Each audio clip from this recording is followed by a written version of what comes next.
This week on Paving the Way, we speak to Jarvis Davis from Locked On Sports Atlanta. Jarvis tells us about his journey from playing arena football to getting into sports talk radio and how his father helped him prepare for both. Locked On Podcast Network and State Farm present Paving the Way, a new series highlighting important voices across Locked On's network. Every month, our host Kanani Stevens will showcase other Locked On hosts who come from underserved communities to hear the challenges they face to become a sports broadcast personality. Who will be paving the way this episode? Find out now.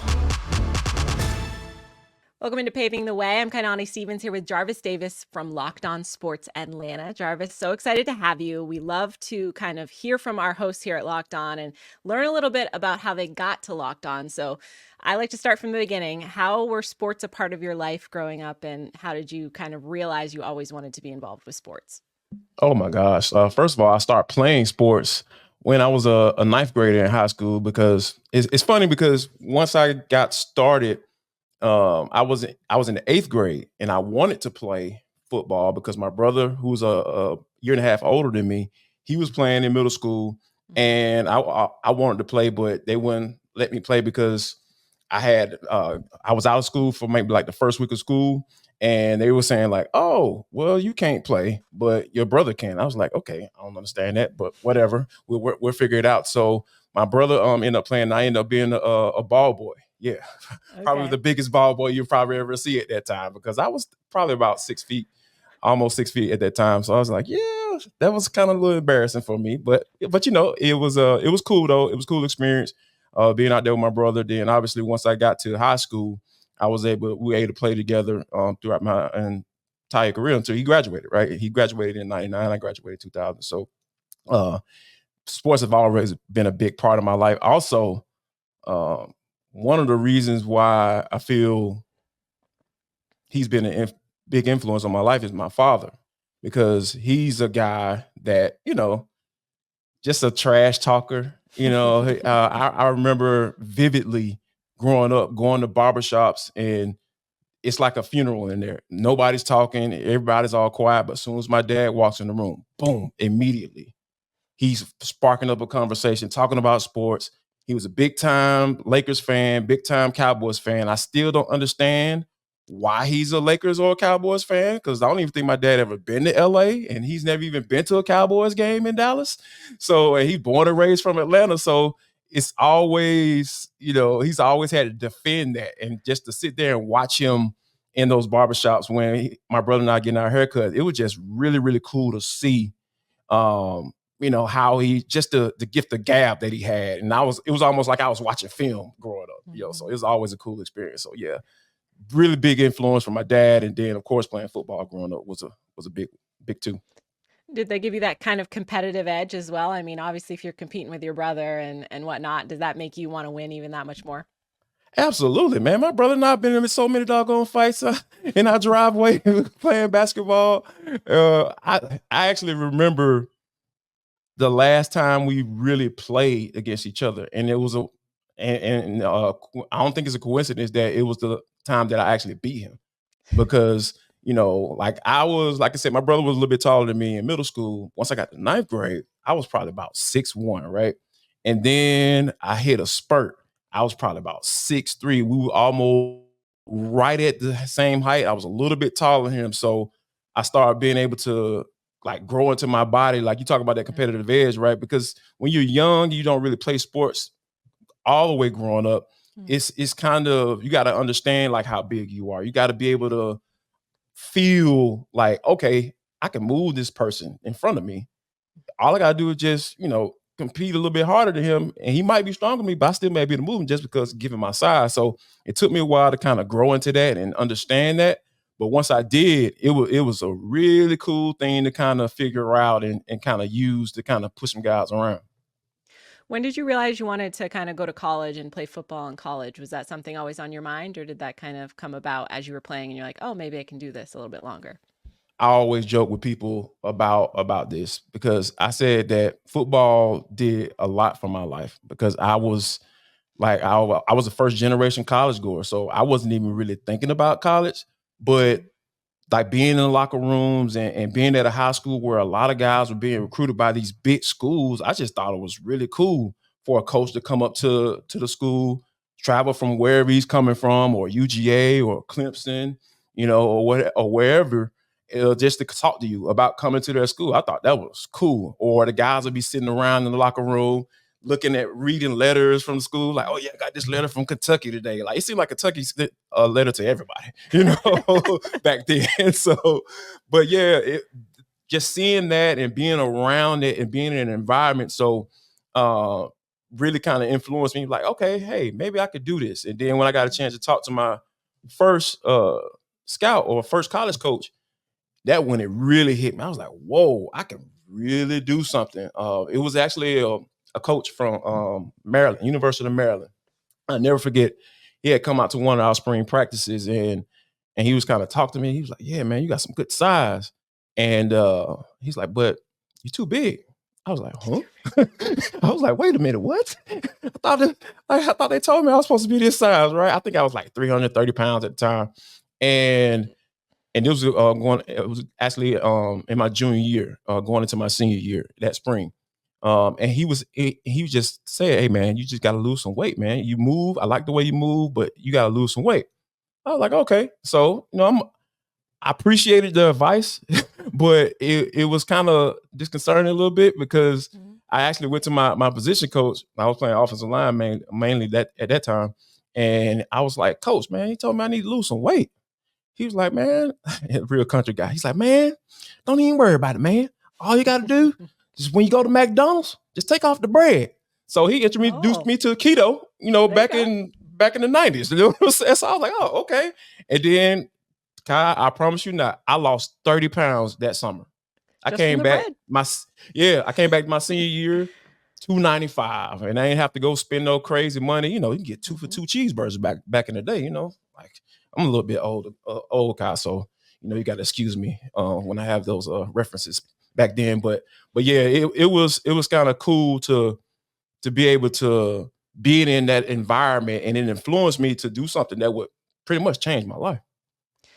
After college, I know you said you played arena football for a little bit. What was that experience like for you? Not everybody gets to do something like that. So what was that experience like for you? So obviously, for me, I kind of fell into it in that aspect as well, because obviously my goals were to, once I realized, this is something that I would like to do, I would try to go into the NFL. And I end up having I ended up having a workout for the Cleveland Browns when I was coming out, and it didn't quite work out. I never heard anything back. They said they liked me, but you know how that is sometimes. But they didn't like me enough to invite me to training camp. So I wanted to figure out a way to kind of stay in the game, and I was talking to my agent. And he was like, "Hey man, you can go play in the Arena League. Maybe you can get some work at offensive line," because I've been playing defensive line throughout college. So I had got entrenched in that. But I went to him and I talked to him about potentially going to the Arena League, and then he pointed me in the right direction, and I was able to go out there and play. And in my rookie year, obviously it was an adjustment because I had to play offensive line again. I had to relearn that and those moves, and I was like, oh my gosh, this is what I'm giving to folks. Now I got to receive it. I was like, okay, but it was definitely an adjustment. And just playing arena football is just, from a fan standpoint, the interaction with the fans and just them being so close to the action, and it was just a really, really cool experience. And I had probably some of the funnest times of my life, playing arena football, because like I said, the fans were just great. And I got to experience being in some new cities I have never gone to before. And it was just really cool. A lot of life lessons learned, being able to adapt. I think that that was one of the biggest things I picked up on playing arena football, because you can get a call from a coach in Iowa and say, "Hey man, you want to come out here and play?" I was like, I don't know about that, but taking the opportunity to go play up in Cincinnati, and one of the owners of the team was Sam Adams, who used to play in the NFL for a long time, and Ken Griffey Jr. was one of the co-owners of the team. To be able to meet Sam and experience like what it's like to be in a practice where a former defensive lineman who you idolize watching, because he played defensive tackle and was a big guy, right? Like telling you, explaining to you what he wants you to do in a certain drill. It was just very, very cool experience.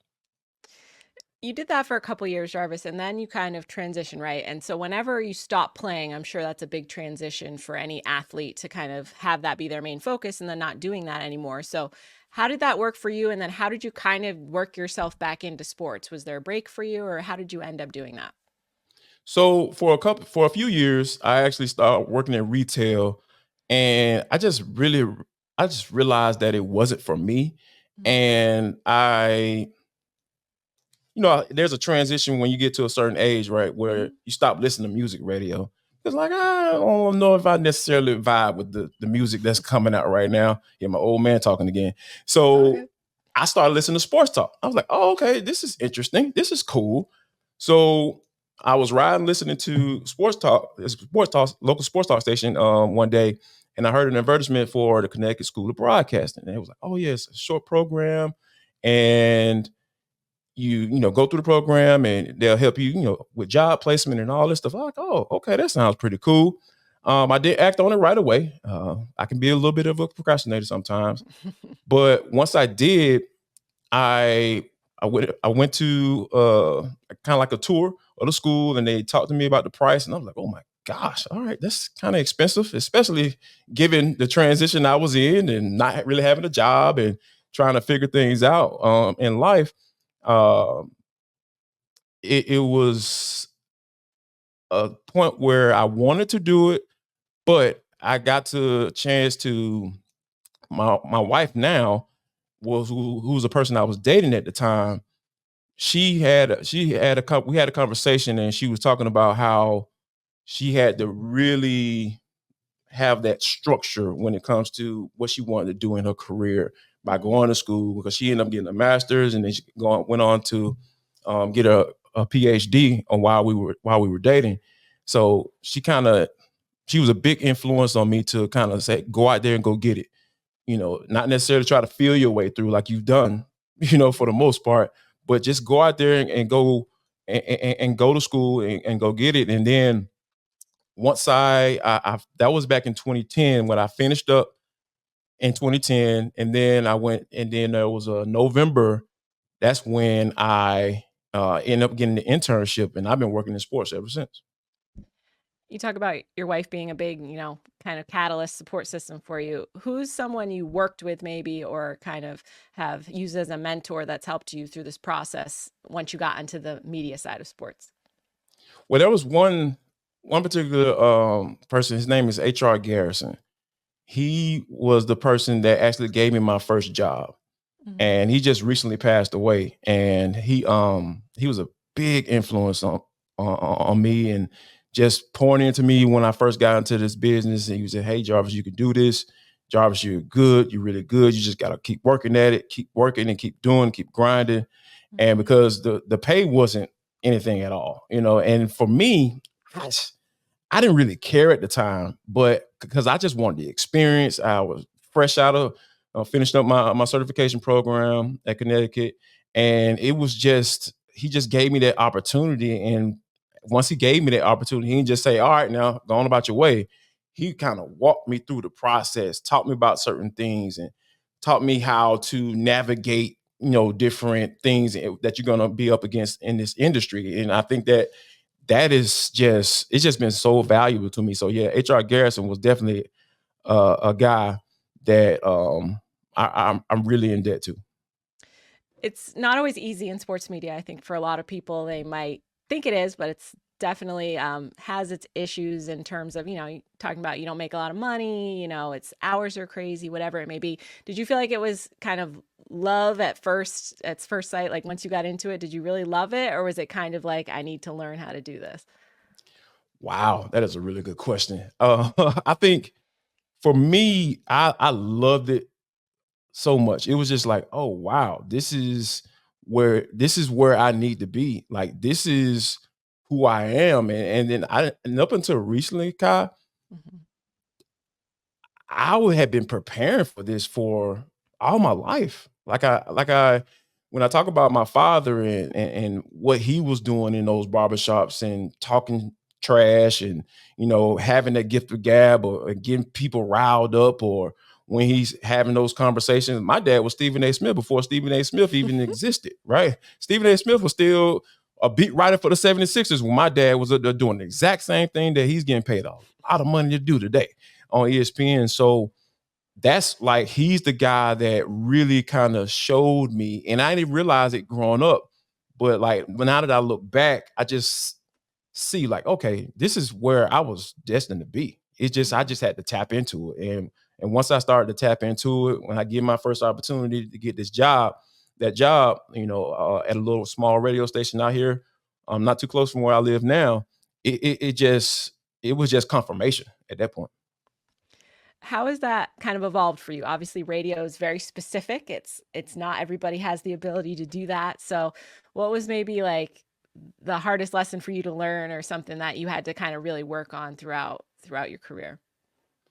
Well, for me, like the thing that I had to deal with was I wasn't a stereotypical athlete, right? Because the thing that I had to fight was, you didn't make it to the NFL. So why should we hire you? That's why I decided to go to Connecticut School of Broadcasting, because I want to learn every aspect of it, even the behind the scenes work, because I was a producer for 10 years. I was working behind the scenes mostly. Then once they start figuring out, hey, I think you could be pretty good behind the microphone, they started giving me these opportunities here and there. But it still was, once it came to for positions to be full time on there, I still was kind of like that ceiling. I was kind of bumping my head up against the ceiling. I'm like, oh, well, we don't know if we can promote you. I was like, what do you mean you can't promote me? Have you heard me do a show before? I'm from Atlanta. Like, I should be on the air on a sports talk radio station in Atlanta. Like, come on now, you don't know who I am? So yeah, started to take it personal, but I had to think about it. When you have people who are in position to hire certain people, you're only used to hiring certain people in radio, right? Because to be honest with you, it wasn't many that looked like me that were behind that microphone, unless you were an NFL player. So, hey, you play ball? Oh, okay. Did you go to the NFL? Nope. All right, go on. We're going to the next person. So that was the frustrating part, but I still loved, I still continue to push myself and really establish myself behind the scenes before I tried to transition into being on air. Where did you feel like your breakthrough kind of came through, where you were either on air full time, or, whether it was kind of getting into the podcasting, or wherever you felt like you were kind of came into your own a little bit? When David Locke slid into my DMs. It was a very interesting that I'll never forget that interaction. He was like, hey, would you be interested in, blah, blah, blah. I was like, all right, cool. Yeah, for sure, man. Let's have a conversation. Then our first conversation probably ended up being about an hour and a half or 2 hours about what he's trying to do, what is his vision for, the launch of Locked On Sports Atlanta. And I was down for it. I didn't mind starting from scratch and building this thing out and to see where it goes, because I had said to myself, while I was at the radio station I used to work for, I said to myself, I was like, if I'm not on air by X amount of time, I'm gonna have to leave. I'm gonna have to leave on my own. And David Locke came along in that within that time frame. And I was just like, oh man. I was like, oh God, I didn't know you had you gave me that type of power where I can speak things into existence. Oh yeah, no doubt. I'm gonna tap into this. Let's do this. So, but yeah, it's really cool to kind of look back and kind of see, like, a little bit over 2 years ago, he slid in my DMs and said, hey man, I want to have a conversation with you. And I was just like, okay, let's do it. And once the opportunity came and the offer came, I was ready to roll. I feel like when I do these interviews, I always talk about the cool thing about Locked On is you really get to be yourself, and they encourage you to do that. They don't want you to be doing it the same way someone else is doing it. You get to be yourself. Absolutely. And especially, I mean, you've been in the business for a long time before that as well. That's not always the case. And to be able to do that, did you just feel like that was like the perfect situation to not only be able to do this, but do it your way? Yeah. The moment for me was when we were having those talks, and I think it was right when I started with Locked On, and David and I had a conversation, and he said that he's like, Jarvis, I want you to know that I hired you to be you. And for me, at that moment, and I think back to, playing ball for the first time and being in those barbershops, watching my pops, just rile everybody up and just talking sports and being a big personality that he was. I was just like, okay, if that's what it is, yeah, let's run it. So yeah, that was the moment for me when he told me that, and I knew that I was in the right place. What have you done so far with Locked On Atlanta that you're kind of really proud of, or maybe something you put together, or just maybe even just seeing fans out and, they acknowledge the show, or what have you been most excited about with that? You know what? In local radio, people recognize you like no other. You're like, I know And that voice. to the right to the point where it almost kind of can get a little bit annoying. But being that you work in the industry and you always want to make a good impression on people, you always are cordial, right?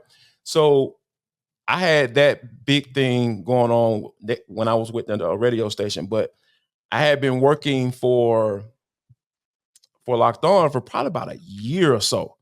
Because even when I started working with them, I was like, yeah, Jarvis, man, I ain't heard you on the station in a long time. I was like, yeah, I don't work there anymore, So, but it was one time I went into a bank and I was with my wife and she was going to a meeting in the back room. And as we were walking to that back room, there was a guy that was standing in line at the bank.